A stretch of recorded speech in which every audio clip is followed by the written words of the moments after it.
হইতে পারি, ওনাকে মানতে পারি, তাহলে সঠিক জিনিসটা আমরা অবশ্যই পাবো। কিন্তু সমস্যা একটা জায়গায়, ওনাকে মানতে গেলে শয়তান এসে ব্যারিকেড সৃষ্টি করে দিচ্ছে।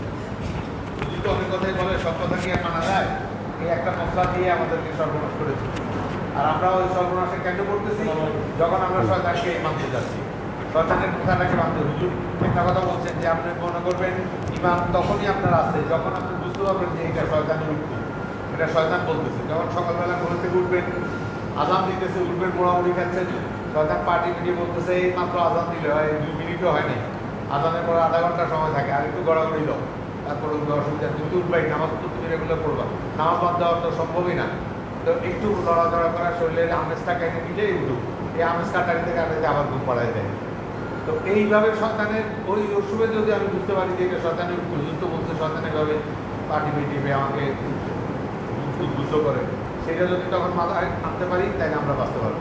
এইভাবে প্রত্যেকটা ক্ষেত্রে শয়তানকে বুঝতে পারার নামই ইমান।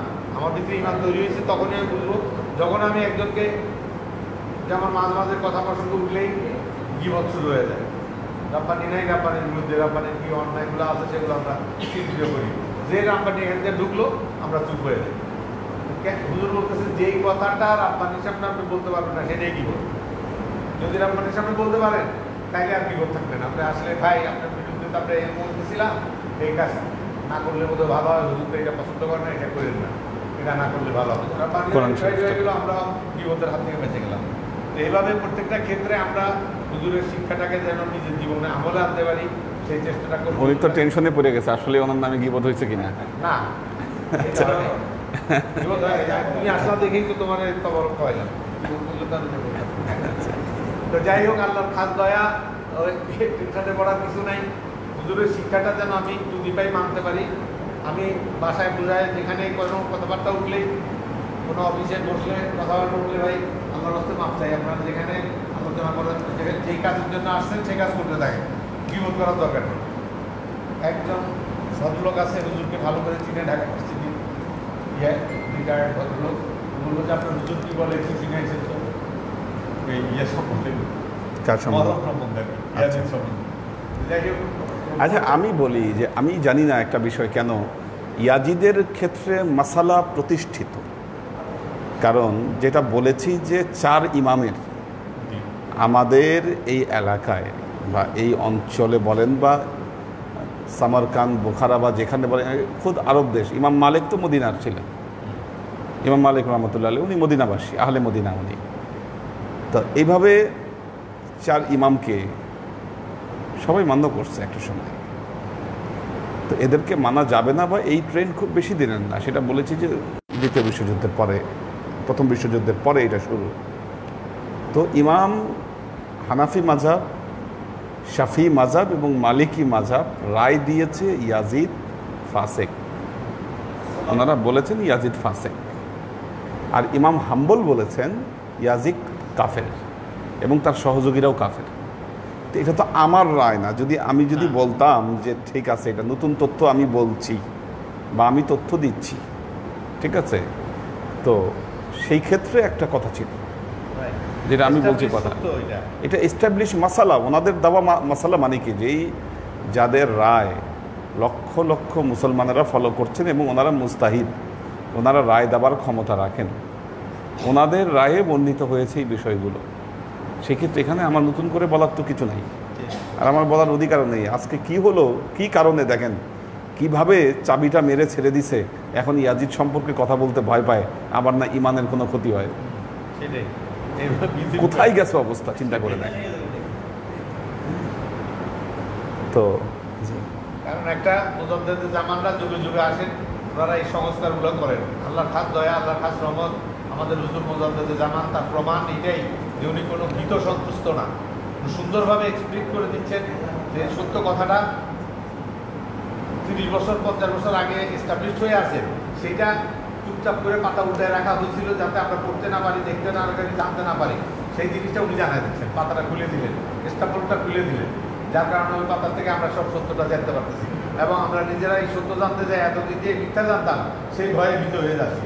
বিষয় হলো আল্লাহর নবীর সাথে যারা, ইতিহাস কি বলে, আল্লাহর নবীর সাথে যারা শুরু থেকে শেষ পর্যন্ত আজীবন শত্রুতা করেছে, মক্কা বিজয়ের পর দেখা গেল এখন যদি সারেন্ডার না করি আমও যাবে, সালাও যাবে। এই আম এবং সালা যাওয়ার ভয়ে আর কোনো উপায় নাই, সাথে গলাটাও যাবে। তো এই উপায়ান্তর না দেখে এসে আল্লাহ নবীর হাতে মোটামুটি হাত পা ধরে মাপ টাপ চায়ে তারা ঈমান আনছে। এই মুসলমান আর নবীর সাথে সর্বক্ষণ থাকা মুসলমান, এটার মধ্যে তো পার্থক্য আছে। আপনারা ইতিহাসের রুট খুঁজেন না, কারা শুরু থেকে শেষ পর্যন্ত নবীর সাথে লেগেছিল আর কারা এই মক্কা বিজয়ের পর মোটামুটি চেহারা দেখানো ঈমান এনে তারপর তারা নিজেদের গলা বাঁচাইছে। যারা এই কাজ করেছে কারবালার ট্রাজেডির পর এরাই ক্ষমতায় আসছে, যারা আজীবন নবীর সাথে শত্রুতা করছে। কাজেই এইখানে মানে ইমানদার, বললাম না আল্লাহ নবী হুযায়ফা ইবনুল ইয়ামানের কাছে লিস্ট দিয়ে গেছে কারা কারা মুনাফিক। তা আল্লাহ বাঁচাইছে, উনি ওই লিস্ট প্রকাশ করেন নাই কখনো, হয়তো আল্লাহ নবী তাকে বলে গেছেন। তবে গোপনে গোপনে উনি বলতেন। ওমর রাদিয়াল্লাহু তাআলা আনহু ওনার মানে ওনার গ্রিন সিগন্যাল ছাড়া কোনো সাহাবীর জানাজায় আসতেন না, হুযায়ফা ইবনুল ইয়ামান। কাজে মুনাফিকও চিনতে হবে, ইমানদারও চিনতে হবে, এবং মুনাফিকের সাথে বেঈমানির সাথে কোনো আপোষ নাই। আমরা যেন সেটা করতে পারি, হুজুরের কাছে খাস দোয়া চাই, আল্লাহর কাছে খাস সমর্থন করি। কালকে একটা খতম চাই মেজবাইর ভাই, ঠিক আছে, বললো দুপুরে খাওয়াই দিতে, 7,000 টাকা দিচ্ছে, বললো যে দুপুরে খাওয়াই দেন। আমি আমাদের কাশি বস্তুতে গত সপ্তাহে রাখা ছিল, সেগুলো দিয়ে ঠিক আছে। আগামীকালকে একটা কোরআন খতম আছে আমাদের ইয়া ভাইয়ের জন্য, নেজা ভাইয়ের জন্য। নেজা ভাইয়ের ওয়াইফ এই খতমটা পড়াচ্ছেন, দুপুরবেলা ব্যবস্থাপনা নেওয়া হবে ইনশাল্লাহ। তো এই খতমটা কোরআন খতম, যাদের কোরআন খতম অ্যালট করা আছে যাই পেজে বলে দিছি, সবাইকে 2 বার করে পড়ে নিতে বলছে আজকের দিনের একবার। আর হুজুর বলছেন এটা ইনশিওর করতে কোরআন খতম যেন কোনো বাদ না থাকে। দয়া খতমের প্রথমত কোরআন খতমটা হিসাব রাখবে।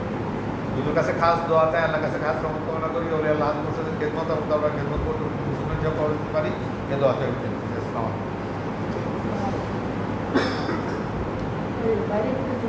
আমরা যে কোরআন খতমটা করে অংশগ্রহণ করছি, এটা নির্ধারিত করে যে 30 পারা, যার যার নাম্বার হিসাবে আমি 3 পারা নিয়েছি, 27 থেকে 30 বা 22 থেকে 25 এরকম এরকম উল্লেখ হয়ে গেলে যে কোনো মেসেজ পাঠিয়ে দিলে আমরা আমরা ফিনিশ। আচ্ছা, ওটা ওই ফেসবুকে একটা গ্রুপ করে ফেললেই তো হয়, কোরআন খতমের গ্রুপ। সবাই 30টা পারা আমরা 30 জনের ভিতরে অংশগ্রহণ করতে পারি আমরা। আচ্ছা, হ্যাঁ, 30 জনে আমরা 30টা পারা ভাগ করে দিই। একাধিক দুই একজনে নিচ্ছে, আমরা এটা তো আমাদের সাপ্তাহিক, এটা কম্পালসারি, আমাদের এটা করতে হচ্ছে। দেখেন এদেরকে আমি মোবাইল নাম্বার রেখে দিয়েছি, যদি আমাদের এক্সট্রা করতে হয় তাদেরকে জানাই দেওয়া হবে মানে মোবাইলের মাধ্যমে। এটার জন্যই তো একটা গ্রুপ করে ফেলা, মেসেঞ্জার একটা গ্রুপ, হোয়াটসঅ্যাপ হোক বা মেসেঞ্জারে হোক একটা গ্রুপ করে ফেলা, এবং ওই গ্রুপে যে যার তথ্যটা জানাই দিবে যে পরে শেষ করে ফেলছি, ইজি হয়ে গেল। ওইটি আর কি, তাকে ইনফর্ম করতে হবে তো আমাদের যে হ্যাঁ আরেকবার আমাদের শনিবারই না, আমাদের শুক্রবার আরেকটা আছে। আচ্ছা, তাহলে সময় সুযোগ না দিলে তো বুঝে সারতে পারবে না। ঠিক আছে, ঠিক আছে, ইনশাআল্লাহ। আলহামদুলিল্লাহ আলহামদুলিল্লাহিল্লাযী লা শারীকা লাহু ফী মামলুকাতিহি আল-ওয়াহিদিল্লাযী লা ইউনাদিয়া লাহু ফী ওয়াহদানিয়াতিহি ইমরিদুল খালকা ওয়া ইউশফীহি সুম্মা ইউমীতুহু ওয়া ইউহয়ীহি والأمور تجري بإرادته وحكمته أحمده حمدا معترض بملوحيته فنشهد أن لا إله إلا الله وحده لا شريك له ونشهد أن سيدنا وسندنا ونبينا محمد صلى الله عليه وسلم الذي أرسله الله بالحق بشيرا ونذيرا وداعيا إلى الله بإذنه وسراجا منيرا وقال الله تعالى في كلامه المجيد وفرقانه الحميد ما كان محمد أبا أحد من رجالكم ولكن رسول الله وخاتم النبيين وكان الله بكل شيء عليما إن الله وملائكته يصلون على النبي يا أيها الذين آمنوا صلوا عليه وسلموا تسليما صلى الله على محمد صلى الله عليه وسلم صلى الله على محمد صلى الله عليه وسلم صلى الله على محمد صلى الله عليه وسلم আল্লাহর আশিক সালেহ বৃন্দ أعوذ بالله من الشيطان الرجيم بسم الله الرحمن الرحيم وإذ قلتم يا موسى لن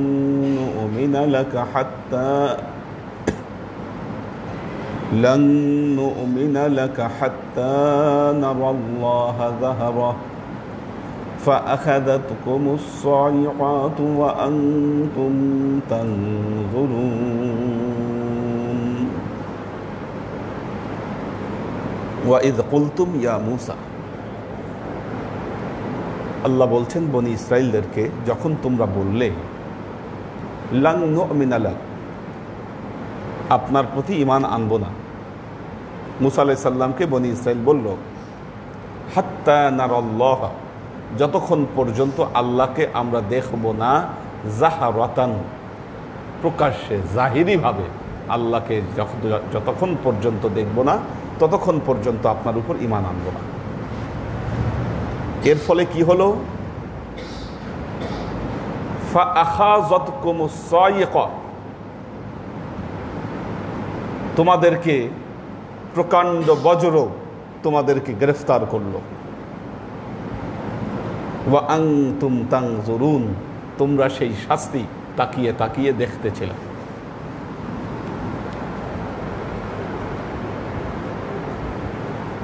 বনি ইসরাইল আল্লাহকে দেখতে চেয়েছিল কিভাবে দেখতে চেয়েছে জাহারাতান হাত্তা নারাল্লাহ জাহারাতান যতক্ষণ পর্যন্ত আল্লাহকে প্রকাশ্যে দেখব না প্রশ্ন হচ্ছে আল্লাহকে কি দেখা সম্ভব না সম্ভব নয় দিস ইজ দ্য কোশ্চেন আচ্ছা সম্ভব নয় তাহলে কোরআনের কিছু আয়াত আছে পবিত্র কোরআনের কিছু আয়াত আছে আল্লাহ বলছেন অফি আনফুসিকুম আফালা তুবসিরুন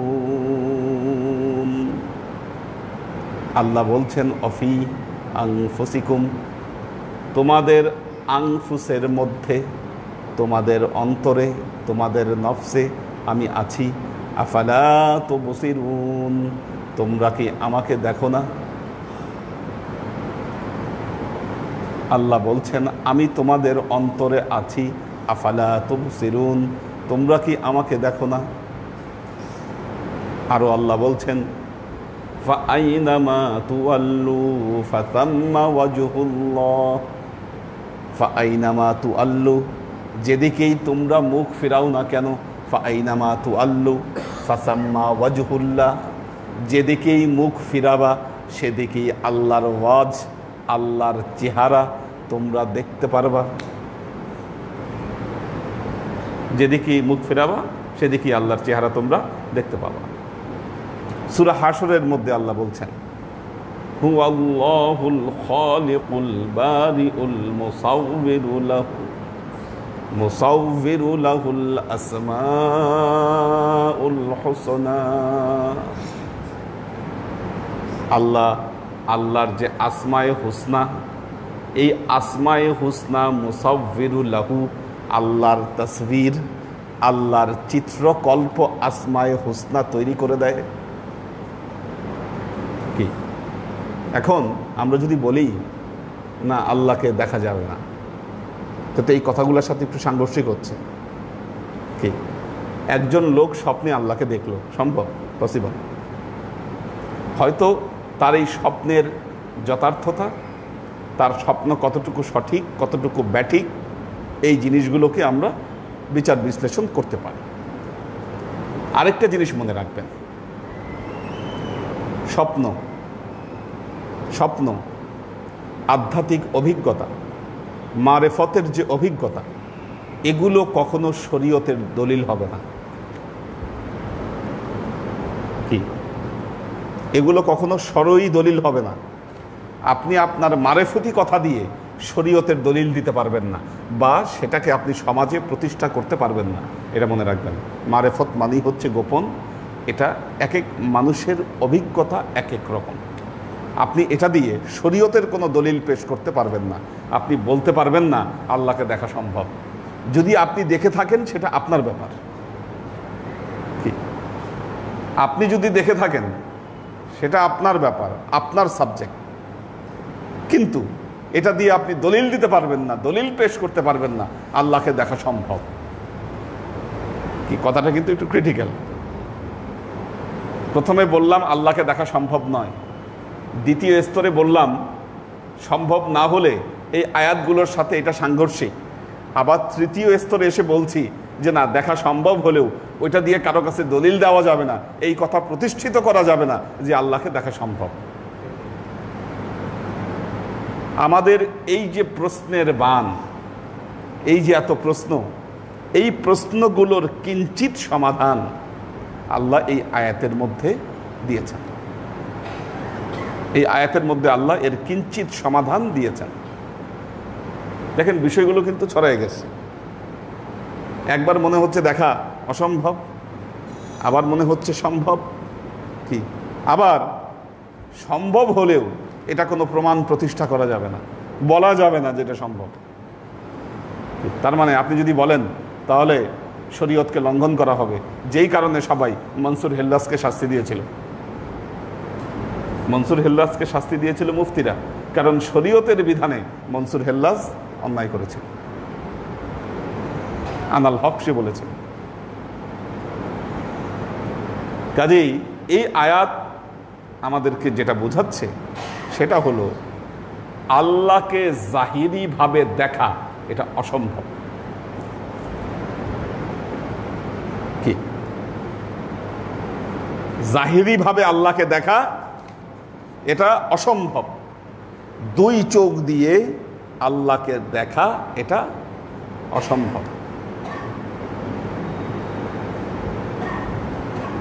তাহলে কিভাবে দেখা সম্ভব? কিভাবে দেখা সম্ভব? আচ্ছা, আরবিতে দুটো শব্দ বলে, একটা হলো মুতারাদেফ, একটা হলো মুতাজাদ। বাংলায় দুটো অর্থ, সমার্থ বিপরীতার্থক শব্দ। সমার্থক শব্দ মানে একটার একই অর্থ দেয় আরেকটা শব্দ। লাউ এবং কদু, কি লাউজা কদুতা, এটা সমার্থক শব্দ। বিপরীতার্থিক শব্দ মানে সাদা এবং কালো, ঠান্ডা এবং গরম, একদম বিপরীতার্থক শব্দ। জাহারতান, জাহিরি শব্দের ডাইরেক্ট বিপরীত শব্দ হচ্ছে বাতেন। জাহিরি শব্দের বিপরীতার্থক শব্দ, মুতাজাদ শব্দ ডাইরেক্ট হলো বাতেন। আপনি বলবেন হুজুর এটা আবার কি বলেন, কিসের আবার বাতেন? কিসের আবার বাতেন? বাতেন শব্দটি কোরআনে ব্যবহৃত হয়েছে। গোপন। হুয়াল আউয়ালু ওয়াল আখিরু ওয়াজ যাহিরু ওয়াল বাতিন। আল্লাহ তার নিজের ব্যাপারেই বলেছেন হুয়াল আউয়ালু, আল্লাহই প্রথম, ওয়াল আখির, তিনিই শেষ, ওয়াজ যাহির, তিনিই প্রকাশ্য, ওয়াল বাতিন, তিনিই গোপন। মাওলানা রুমি বলতেছেন বেহরে তুই, কুজে তুই, कहरे तू ही, लुत्फ़े तू ही, फ़ाते तू ही, मफ़तूहे तू ही, रूहे तू ही, नूहे तू ही, फ़ाते वा मफ़तूहे तू ही। সবই আল্লাহ। দুইটা একদম বিপরীতার্থক শব্দ। কুজে তুই, তুমি কলসি, বেহরে তুই, তুমি সাগর, লুৎফে তুই, তুমি দয়াময়, কেহরে তুই, তুমি আবার প্রকাণ্ড, রুহে তুই, নুহে তুই, ফাতে ওয়া মাফ তু হে তুই, তুমি তালা, তুমি চাবি, তুমি রূহ, তুমি জড়, কি সবই তুমি। কাজেই কোরআনে আল্লাহ একই ভাষায় কথা বলেছেন। হুয়াল আউয়ালু ওয়াল আখিরু ওয়াজ যাহিরু ওয়াল বাতিন। তিনি প্রথম, তিনি শেষ, তিনি প্রকাশ্য, তিনি অপ্রকাশ্য। কাজেই বোঝা গেল জাহিরিভাবে আল্লাহকে দেখা সম্ভব নয়। যদি সম্ভব হতো বনি ইসরাইল এবং কওমে মুসা দেখে ফেলতে পারত। তবে হ্যাঁ, বাতিনিভাবে আল্লাহকে দেখা সম্ভব, অবশ্যই সম্ভব। আর এই বাতিনিভাবে কি প্রসেসে আল্লাহকে দেখা যাবে, এইটার জন্য যুগে যুগে ওলিয়া আউলিয়ারা এক একটা তরিকা অবলম্বন করেছেন, এক একটা তরিকা, একটা সিস্টেম অবলম্বন করেছেন, ডিফারেন্ট সিস্টেম অবলম্বন করেছেন। পাকিস্তানে একজন আল্লাহর ওয়ালি আছেন সুলতান বাহু। সুলতান বাহু, ওনার লেখা অনেক বই আছে সুলতান বাহুর, এবং মানে শুধু আধ্যাত্মিক নয়, রেশনাল জগতেও যারা তাসাউফ নিয়ে গবেষণা করেন তাদের সবার কাছে সুলতান বাহুর নাম পরিচিত। সুলতান বাহুর উপর অনেক আর্টিকেল লেখা হয়েছে, গবেষণা আর্টিকেল। সুলতান বাহু পাকিস্তানে কত কত আজব আজব। একজন আল্লাহর ওলি আছে পাকিস্তানে, ওনার নাম ছিল ভিট্টি শাহ। ভিট্টি শাহ উনি কি করত, কবিতা লিখত নদীর ধারে বসে, তার মারেফতি অভিজ্ঞতার যে কবিতাগুলো এগুলো লিখত আর ছিঁড়ে ছিঁড়ে নদীতে ফেলাই দিত, রাখত না। সে লিখত আর ছিঁড়ে ছিঁড়ে পানির মধ্যে ফেলে দিত। তার ভক্তরা কোনোভাবে এই জিনিসটাকে সংরক্ষণ করেছে। ওনার লেখা বই একটাই আছে, দেওয়ানে ভিট্টি শাহ, মারেফতের অমূল্য সম্পদ। মৌলানা জালালউদ্দিন রুমি, এই যে মাসনবী, উনি তো নিজে লেখে নেই, উনি নিজে লেখে নাই। ওনার এক ভক্ত ছিল হোসামুদ্দিন চালাবি। হোসামুদ্দিন চালাবি, ওনার যখন হাল হতো, মৌলানা রুমির যখন হাল হতো তখন এই কথাগুলো বলতো। হাল যখন হতো তখন এই কথাগুলো ওনার মুখ দিয়ে বের হতো। আর যখনই বের হতো ওই হোসামুদ্দিন চালাবি এটাকে লিখে নিত। উনি সজ্ঞানে বলেন নাই, উনি নিজেও লেখেন নাই মাসনবী। হোসামুদ্দিন চালাবি এটাকে লিখেছে এবং পরবর্তীতে এটা মৌলানা রুমির নামে এই মাসনবী পরিচিত হয়েছে। আপনারা জানেন ওমর খৈয়াম। ওমর খৈয়াম ওমর খৈয়াম একজন সায়েন্টিস্ট ছিলেন, কিন্তু ওমর খৈয়াম তার এই যে সায়েন্সের জন্য পৃথিবীতে যতটুকু পরিচিত না হয়েছেন, ওনার লেখা যে রুবাই, চতুষ্পদী কবিতা, এই কবিতা ওনাকে সারা পৃথিবীতে ওনাকে অমর করে রাখছে। ওমর খৈয়ামকে মানুষ চিনে তার রুবাইয়ের জন্য। 4 লাইন করে কবিতা। তো উনি যে কবি ছিলেন বা কবিতা লিখেছেন এটা কেউ জানতো না, কেউ জানতো না। প্রথমে ওনার এই কবিতার এক ম্যানাস্ক্রিপ্ট বের হয় একটা লাইব্রেরি থেকে, লন্ডনের একটা লাইব্রেরি থেকে ম্যানাস্ক্রিপ্ট পাওয়া যায় যেখানে ওমর খৈয়ামের নাম লেখা ছিল। এবং যেই ভদ্রলোক এটাকে বের করেছিল তার নাম ছিল কাওয়েল। আর এইটাকে সর্বপ্রথম অনুবাদ করে ফিটজেরাল্ড, এডওয়ার্ড ফিটজেরাল্ড। এই ফিটজেরাল্ড এটার অনুবাদ করার পর তারপর পৃথিবীর মানুষ জানতে পারছে যে ওমর খৈয়াম কবি ছিল। তো আল্লাহর ওয়ালিরা কতভাবে কত কিছু করেছেন।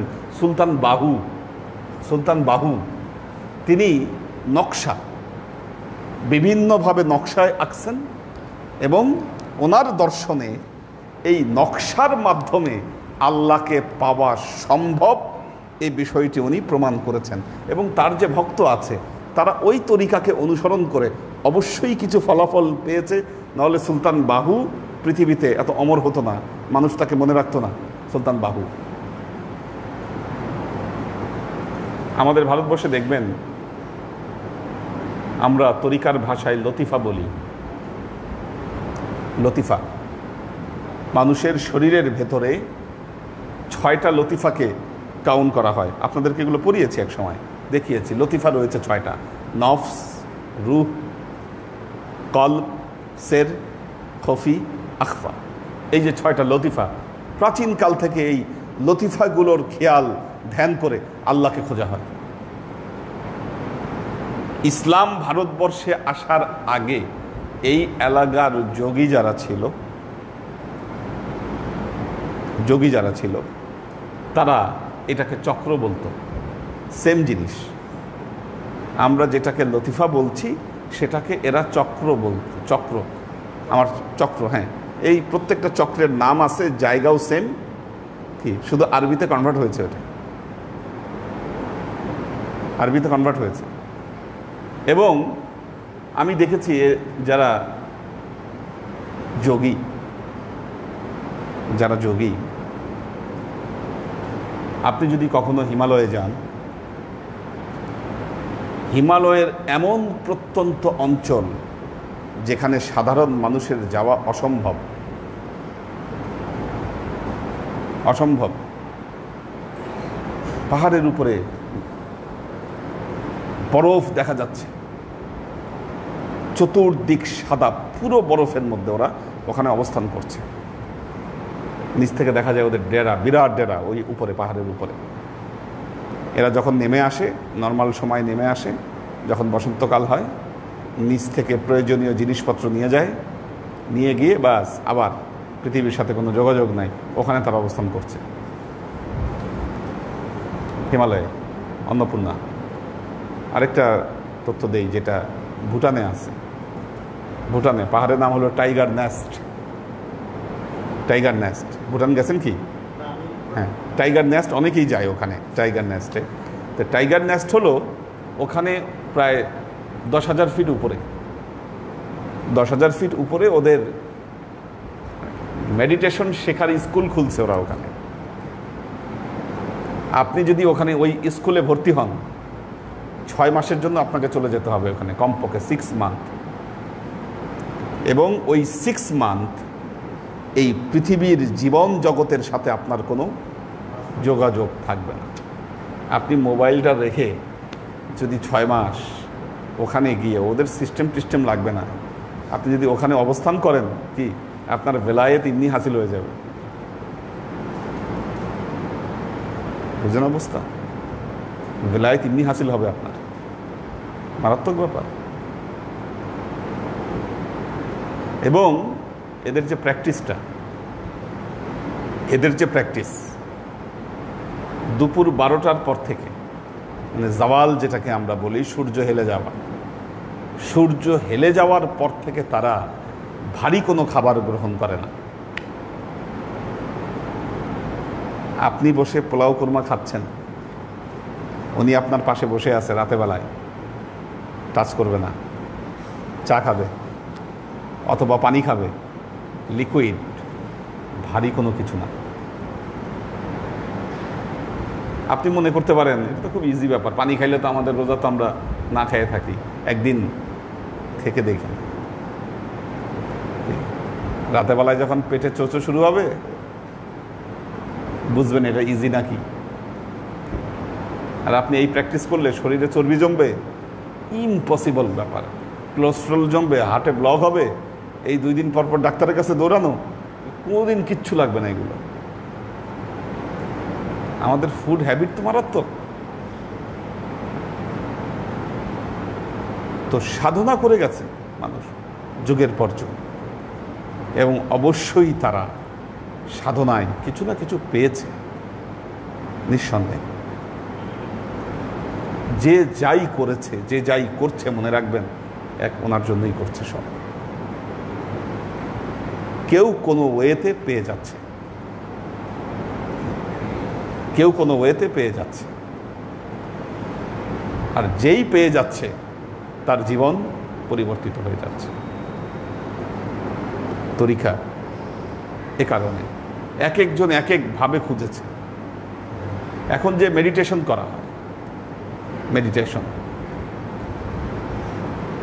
আমাদের এখানে দেখবেন একটা কথা প্রচলিত আছে, দম সাধনা। দম সাধনা, এই দম সাধনা এবং মেডিটেশন দুটো অঙ্গাঙ্গিভাবে জড়িত। এটার দিকদর্শন দিয়েছেন খাজা মঈনুদ্দিন চিশতি রহমতুল্লাহ আলাইহি। খাজা মঈনুদ্দিন চিশতি রহমতুল্লাহ আলাইহি দিয়েছেন। ওনার লেখা একটা বই মোরাকাবাতে নাফসানি, মোরাকাবাতে নাফসানি, নফসের মোরাকাবা।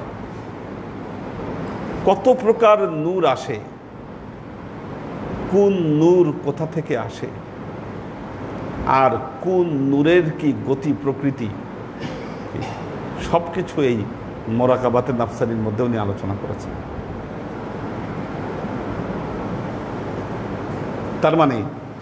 তার মানে বাতিনিভাবে আল্লাহকে দেখা সম্ভব। কোন নূর শয়তান দেখায়, কোন নূর আল্লাহর পক্ষ থেকে আসে, কোন নূর কিভাবে, কীরকম নূর, সবগুলো বর্ণনা উনি দিয়েছেন। আমার দেখি আমি আপনাদেরকে ওই বইটা আমি পড়ে শোনাবো আপনাদের, ওনার ওই আর্টিকেলটা, ওইটার উপরে একদিন ক্লাস নেব ইনশাআল্লাহ। খুব জরুরি, আমার হঠাৎ এই যে মাথায় আসলো এই জিনিসটা। বইটা কোথায় রাখছি এখন, আমার ছবি তুলে রাখছি আমি অনেকগুলো বইটার, মোরাকাবাতে নাফসানি। ছবি তুলে রাখলেও যে এখন কোথায় রাখছি এখন আমার মাথায় খেলতেছে না জিনিসটা। খুব জরুরি দরকার এটা, এবং আজকে আয়াতের সাথে এটা রিলেটেড ছিল। কাজী আল্লাহর আশেক ও সালেক বৃন্দ, মওলানা রুমি বলেছেন, আল্লাহ আল্লাহ গুফতা গুফতা আল্লাহ মিশাওয়াদ ইনসুখান কেই বা ওয়ারে মারদুম মিশাওয়াদ।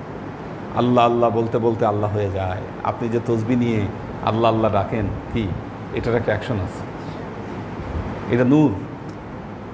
আপনি যে মুখে বাক্যগুলো বলছেন, এই বাক্যগুলো হলো এক একটা নূরের ঝলক।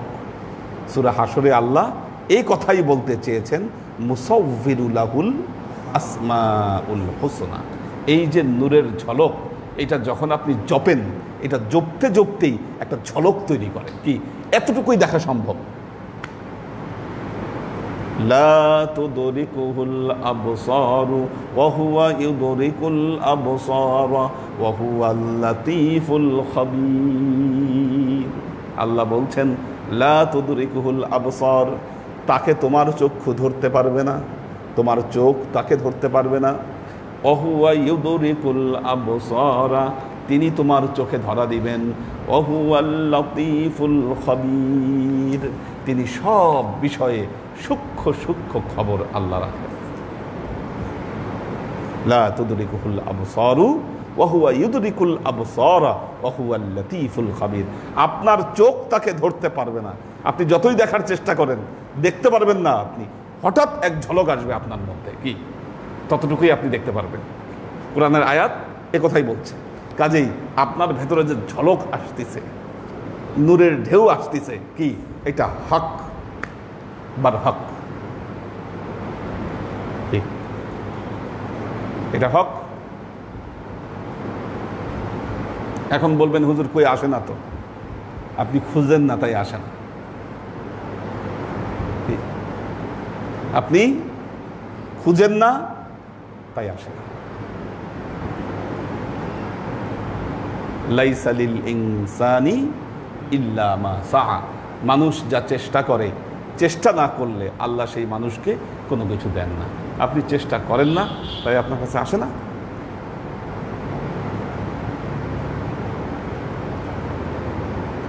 কাজী আল্লাহর আশেক ও সালেক বৃন্দ,